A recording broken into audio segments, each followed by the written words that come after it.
नमस्कार दोस्तों, शिवाय ऑनलाइन क्लासेस में आपका स्वागत है।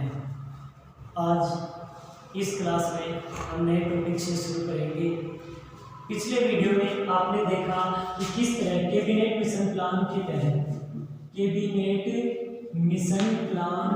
तहत भारत के लिए संविधान सभा की स्थापना की गई।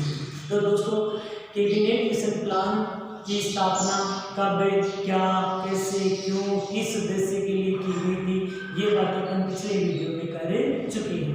आज अपन बात करें, इसी प्लान के तहत भारत की संविधान सभा का निर्माण हो चुका था, अर्थात कैबिनेट मिशन प्लान का जो टारगेट था वह पूरा हुआ।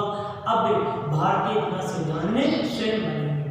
जैसा कि मैंने बताया था कि 3 जून 1947 को कैबिनेट मिशन प्लान के बाद लॉर्ड माउंटबेटन योजना के तहत संविधान सभा का डिवाइडेशन हो गया।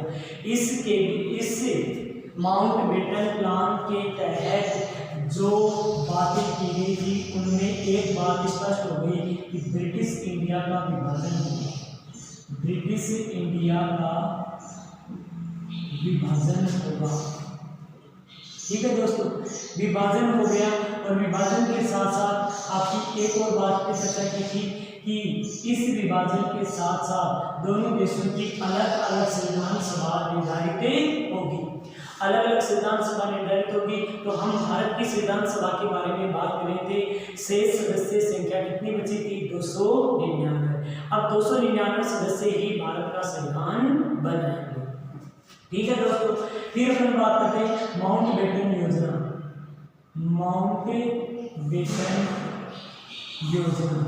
माउंटबेटन योजना की बात करें तो 3 जून 1947, ठीक है, इस योजना के तहत ये तय किया गया कि भारत में एक अंतरिम सरकार स्थापित की जाएगी। अंतरिम सरकार दोस्तों, अंतरिम सरकार का मतलब था, क्योंकि इस प्लान के तहत ये कहा गया था कि अक्टूबर 1947 तक भारत में धीरे धीरे एक स्वतंत्र संवैधानिक संस्था की स्थापना हो जाएगी, भारत को स्वतंत्र कर दिया जाएगा। तो तब तक भारत का शासन संचालित करने के लिए कार्य कौन करेगी? अंतरिम सरकार। अंतरिम सरकार की बात करें दोस्तों, तो ये अंतरिम सरकार में कुल सदस्य कितने थे? इंपॉर्टेंट क्वेश्चन है दोस्तों, कुल सदस्य कितने थे? 13। इसका अध्यक्ष कौन था? Lord Mountbatten. उपाध्यक्ष, ये क्वेश्चन बहुत इंपॉर्टेंट है, बार बार एग्जाम्स में आता है। अंतरिम सरकार के उपाध्यक्ष कौन थे? पंडित जवाहरलाल नेहरू। जवाहरलाल नेहरू भारत के प्रथम प्रधानमंत्री भी थे। पंडित जवाहरलाल नेहरू को अंतरिम सरकार का उपाध्यक्ष बनाया गया था, जबकि अध्यक्ष किसको बनाया गया था? Lord Mountbatten. दोस्तों, इसी दौर में एक अधिनियम पारित हुआ था जिसका नाम था भारत स्वतंत्रता अधिनियम। कहाँ पर? ब्रिटेन की पार्लियामेंट। भारत स्वतंत्रता अधिनियम। इस अधिनियम की बात करें तो ये अधिनियम आपका पारित हो गया कहाँ पर? 4 जुलाई 1947 ब्रिटिश पार्लियामेंट द्वारा भारत स्वतंत्रता अधिनियम कब प्रस्तुत किया गया? 4 जुलाई 1947। इस अधिनियम के तहत क्या क्या प्रावधान किए गए? भारत की स्वतंत्रता, यानी कि ब्रिटिश इंडिया की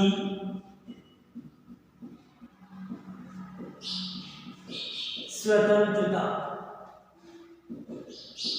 ब्रिटिश इंडिया की स्वतंत्रता, इसके साथ साथ ब्रिटिश इंडिया का विभाजन करेगा कौन? एक सीमा आयोग बनाएगा। सीमा आयोग बनाया गया। इसके अध्यक्ष किसको बनाया गया था? सर सिरिल रेडक्लिफ को। Sir Cyril Radcliffe. British India की जो अंतर्राष्ट्रीय सीमा का निर्धारण किस आयोग द्वारा किया जाएगा? सीमा आयोग द्वारा।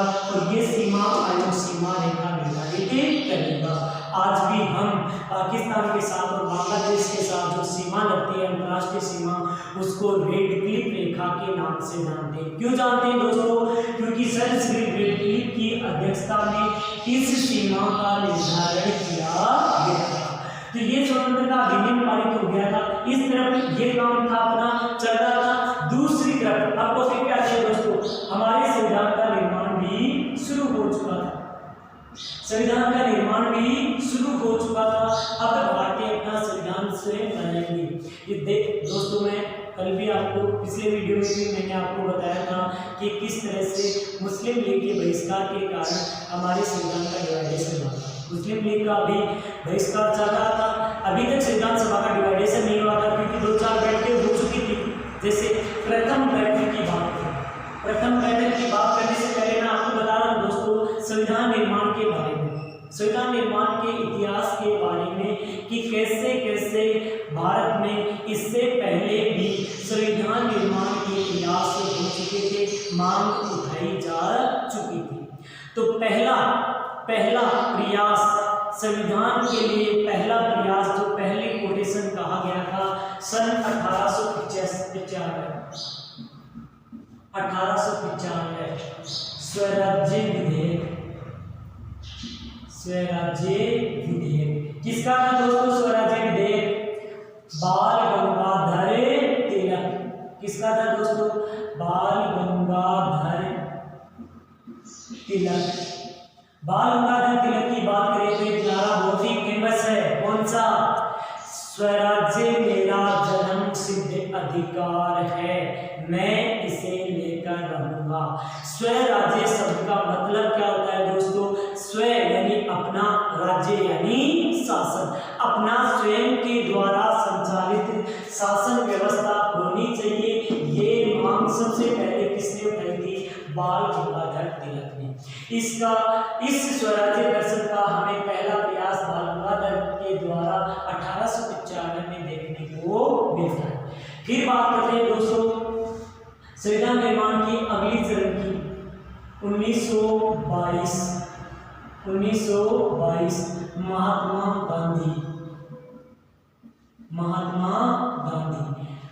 गांधी ने कहा कि भारतीय अपना संविधान स्वयं बनाएंगे।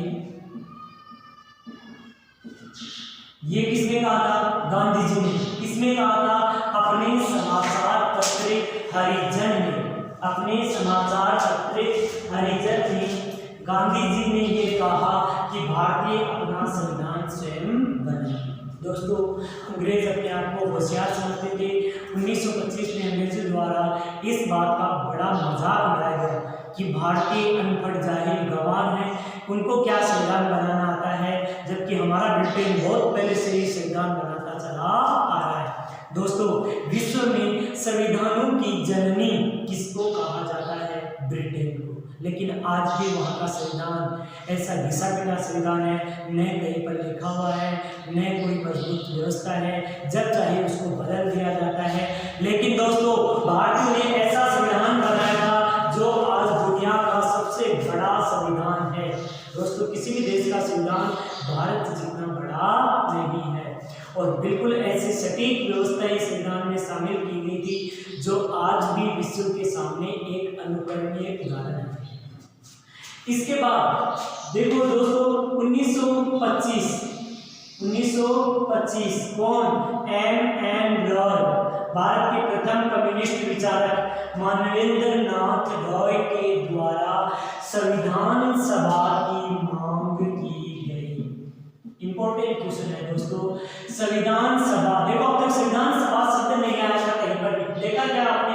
स्वराज्य विधेयक ही पेश किया कि अपना शासन होना चाहिए, लेकिन कैसे होगा, क्यों होगा, किस तरह बनेगा, ये बात नहीं की। गांधी जी ने भी यह इतना ही कहा कि भारतीय अपना संविधान स्वयं बना सकते हैं, लेकिन संविधान बनाएगा कौन? संविधान सभा बनाएगी। उस संविधान सभा की सर्वप्रथम मांग किसने उठाई थी? तो आपका आंसर क्या होगा? एम.एन. रॉय। कौन? एम.एन. रॉय। फिर बात करते हैं दोस्तों 1928। याद है क्या? नेहरू रिपोर्ट। नेहरू रिपोर्ट किसके द्वारा? मोतीलाल नेहरू। मोतीलाल नेहरू 1928 में एक सर्वदलीय सम्मेलन बुलाकर के पंडित मोतीलाल नेहरू ने भारत के लिए एक खाका तैयार किया, संविधान के लिए एक ड्राफ्ट तैयार किया। उस ड्राफ्ट का नाम क्या था दोस्तों? नेहरू रिपोर्ट। तो नेहरू रिपोर्ट किसके द्वारा प्रस्तुत की गई थी? मोतीलाल नेहरू के द्वारा। लेकिन दोस्तों अंग्रेजों ने इसको स्वीकार नहीं किया गया, क्योंकि नेहरू रिपोर्ट अपने आप में बहुत इंपॉर्टेंट चीज थी दोस्तों। इसमें सभी बातों को शामिल किया गया था, जैसे मौलिक अधिकारों की मांग भी सर्वप्रथम किस रिपोर्ट के आधार पर उठाई गई थी? नेहरू रिपोर्ट के आधार पर। तो दोस्तों लेकिन इसको अंग्रेजों ने अस्वीकार कर दिया। 1936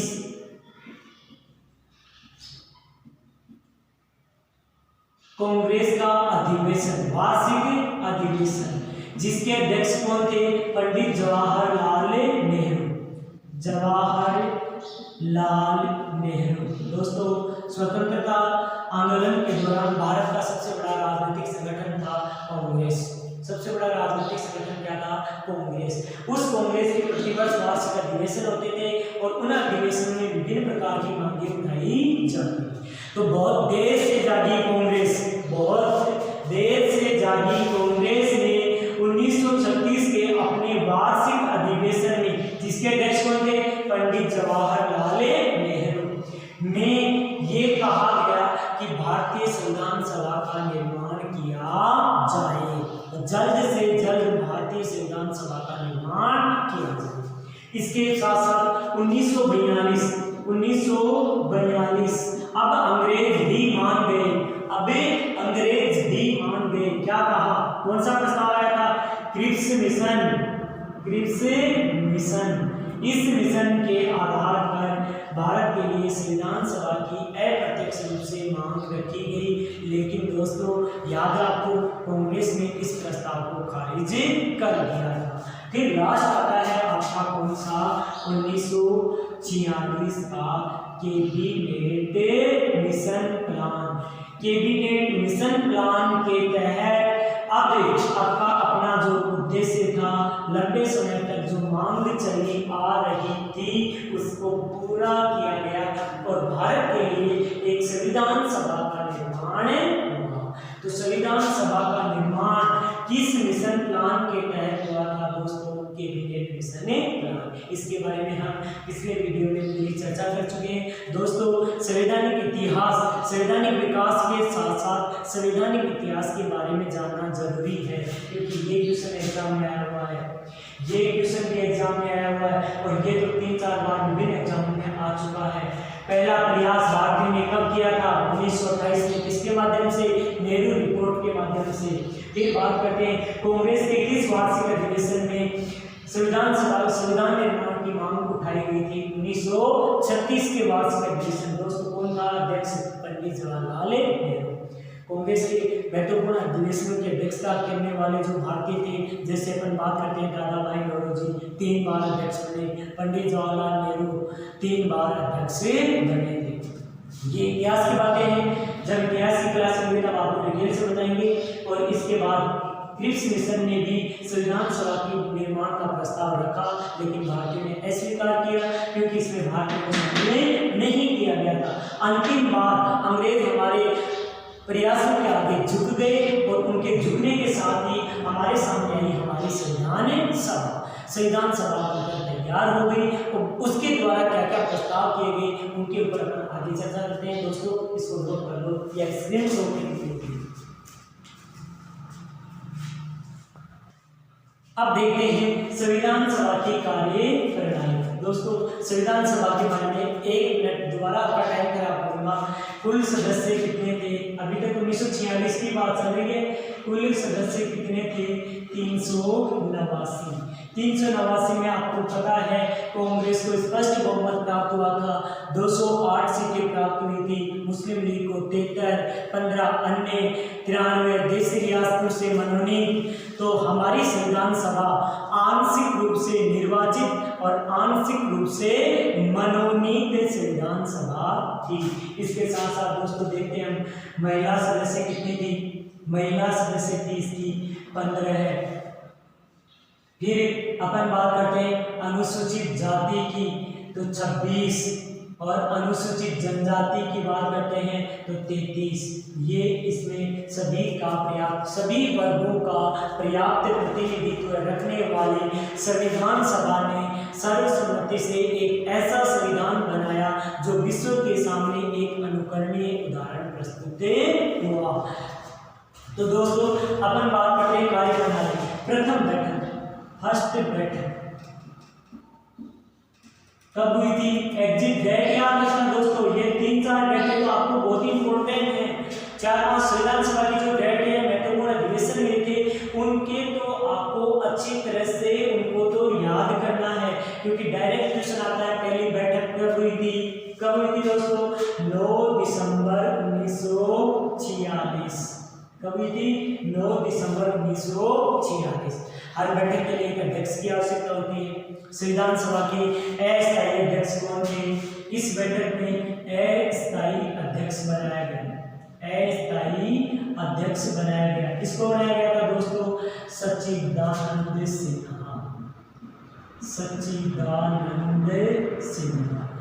दोस्तों एग्जाम में क्वेश्चन बार बार रिपीट होते हैं, स्थायी अध्यक्ष और अस्थायी अध्यक्ष। स्थायी अध्यक्ष को अगली बैठक में चुना जाएगा, किसको? डॉक्टर राजेंद्र प्रसाद को। लेकिन अस्थायी अध्यक्ष वाला भी कई बार एग्जाम में पूछा जाता है। तो अस्थायी अध्यक्ष कौन बने थे? टेम्परेरी अध्यक्ष कौन बने थे? सच्चिदानंद सिन्हा। फिर बात करते हैं दोस्तों अपन दूसरी बैठक की। दूसरी बैठक कब हुई थी? 11 दिसंबर 1946।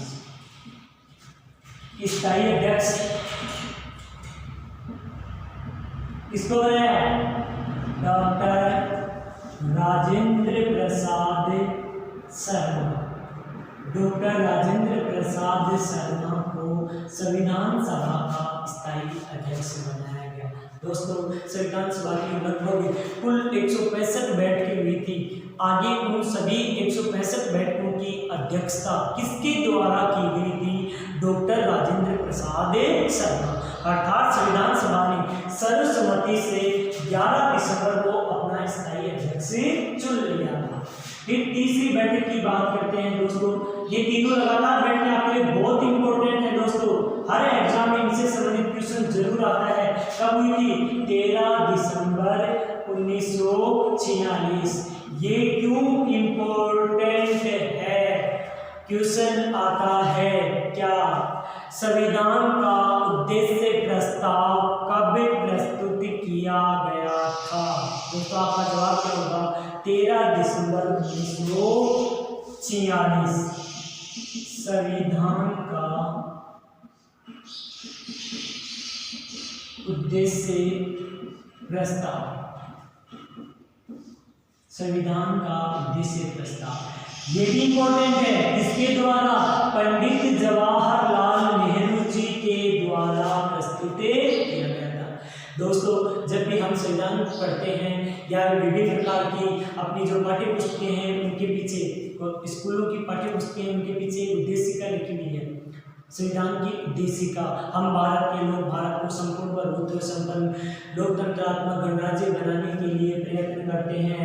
ये सब बातें आप लोग देखते हो। ये जो आपकी उद्देशिका है उसकी पहली झलक हमें कहाँ देखने को मिलती है?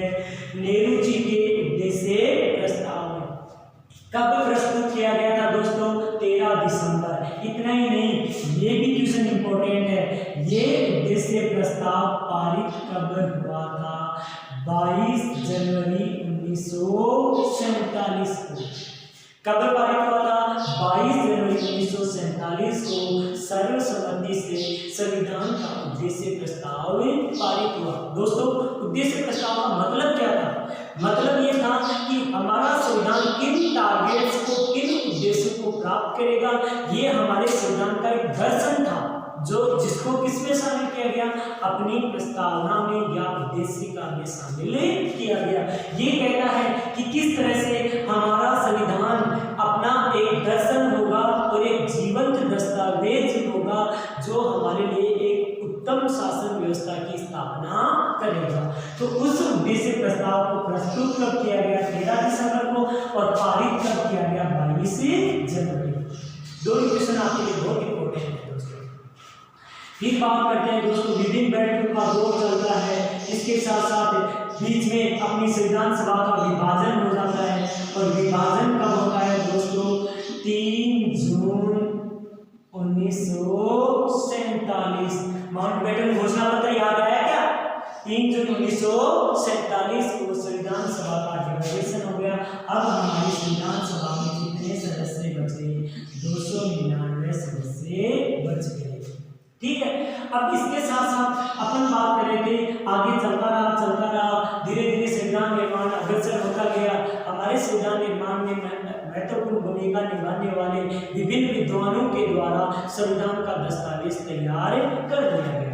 संविधान का दस्तावेज तैयार किया गया। अगली बैठकों की बात करते हैं अपन, जैसे अपन 26 नवंबर 1949, 26 नवंबर 1949, इस समय हमारा संविधान बनकर तैयार हुआ।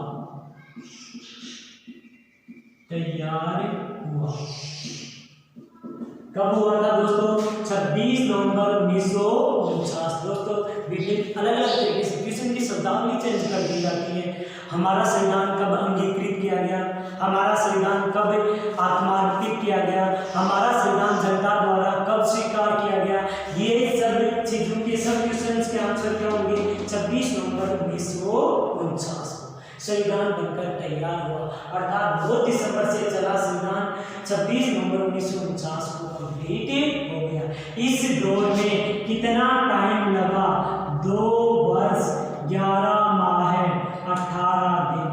2 वर्ष 11 माह 18 दिन की इस पीरियड के दौरान विभिन्न प्रकार की बहस, विभिन्न प्रकार की बैठकें, 165 बैठकों की बात कर रहा था मैं, विभिन्न प्रकार की बैठकें आयोजित करके एक शानदार परिष्कृत संविधान तैयार किया गया, जो आज दुनिया के सामने एक उदाहरण है। और दोस्तों उन अंग्रेजों को भी एक सबक था जो भारतीयों को कमजोर, अनपढ़, जाहिल, गंवार समझते थे, और ये आज उनको भी एहसास है कि भारत का संविधान कितना मजबूत है। चाहे कुछ भी हो जाए, लेकिन संविधान में कोई भी रुकावटें नहीं आई है अभी तक। फिर बात करते हैं दोस्तों अंतिम बैठक। ये थोड़ा सा इम्पोर्टेंट है दोस्तों, कई बार एग्जाम में जो टीचर्स एग्जाम है इनमें क्वेश्चन पूछा जाता है। अंतिम बैठक कब हुई थी? 24 जनवरी 1950। अंतिम बैठक कब हुई थी दोस्तों? 24 जनवरी 1950। अध्यक्ष हुए थे कौन? शर्मा जी। कौन थे? शर्मा जी। और 24 जनवरी 1950 को अंतिम बैठक भी। इस बैठक में उपस्थित सदस्य 284, जिनमें से 12 महिलाएं थी। अभी 15 महिलाएं बता रहा था ना आपको, कितनी महिलाएं बता रहा था? 15। वो डिवाइडेशन के बाद कम हो गई थी और सदस्य कितनी बच गई थी? 12 महिलाएं बच गई। आप देखते हो, एक बार कंफ्यूज मत हो ना, शुरुआत में 15 थी, लेकिन डिवाइडेशन के बाद महिलाओं की संख्या कितनी हो गई थी? 12। तो 12 वाला आंसर कभी आप लोग ये सोचो कि सर हमने तो 12 पढ़ा है, 12 वाला भी सही है और 15 वाला, क्योंकि शुरुआत में कितनी महिलाएं थी? 15, और संविधान सभा का डिवाइडेशन हो गया था, उसके बाद कितनी महिलाएं बची थी? 12 महिलाएं। अब आप कहोगे कि सर 299 में इतने कहाँ गए? तो कुछ एक सलट गए थे, कुछ एक अनुपस्थित रह गए थे, जो भी बात थी, लेकिन अंतिम बैठक पर हस्ताक्षर करने वाले, संविधान पर हस्ताक्षर करने वाले सदस्यों की संख्या कितनी थी? 284। और इसी के साथ वो दिन भी आया, कौन सा? 26 जनवरी 1950, और इस दिन हमारा संविधान लागू हुआ। दोस्तों आपको कई प्रकार के, देखो एग्जामिनर अपने को घुमा फिरा कर मारते हैं, एग्जामिनर हमें घुमा फिरा कर मारते हैं। हमारा संविधान आंशिक रूप से 26 नवंबर को और पूर्ण रूप से 26 जनवरी 1950 को लागू हुआ। इंपॉर्टेंट क्वेश्चन है दोस्तों। कुछ एक प्रावधान संविधान के 26 नवंबर 1949 को ही लागू हो गए थे, जैसे राज्य वाला मैटर है, भाग 1 है, नागरिकता वाले विधेयक है, कानून निर्माण की प्रक्रिया है, निर्वाचन प्रणालियां हैं। इस तरह के प्रावधान आपके 1949 26 नवंबर 1949 को ही लागू हो गए थे। इसीलिए ये आपके लिए इंपॉर्टेंट क्वेश्चन है दोस्तों। 26 नवंबर 1949 को आंशिक रूप से और पूर्ण रूप से 26 जनवरी 1950। ये 26 नवंबर अपन भूलते नहीं है दोस्तों, हमारे इतिहास में एक बहुत ही इंपॉर्टेंट स्थान रखता है। इस दिन हम आजकल क्या मनाते हैं, संविधान दिवस मनाते हैं। क्या मनाते हैं दोस्तों, संविधान दिवस कब से मना रहे हैं, 2014 से। याद रखना कब से मना रहे हैं, 2014 से संविधान दिवस मना रहे हैं। और ये संविधान दिवस अपने लिए बहुत इंपॉर्टेंट है, क्योंकि ये वो ऐतिहासिक दिन था जिस दिन हमारा संविधान बनकर तैयार हुआ था। तो दोस्तों आज की वीडियो में सिर्फ इतना ही याद रखना, ये आपके लिए जो बैठे हैं ना, चाहे पहली हो, दूसरी हो, तीसरी हो, अंतिम हो या डिवाइडेशन हो, ये हर टॉपिक आपके लिए इंपॉर्टेंट क्वेश्चन बनकर आता है, क्योंकि एग्जाम्स में इसी तरह से क्वेश्चन पूछे जाते हैं। और ये भी याद रखना, आंशिक रूप से अब इस समय लागू हुआ था, पूर्ण रूप से इस समय लागू हुआ था। ओके दोस्तों, नमस्कार, थैंक यू।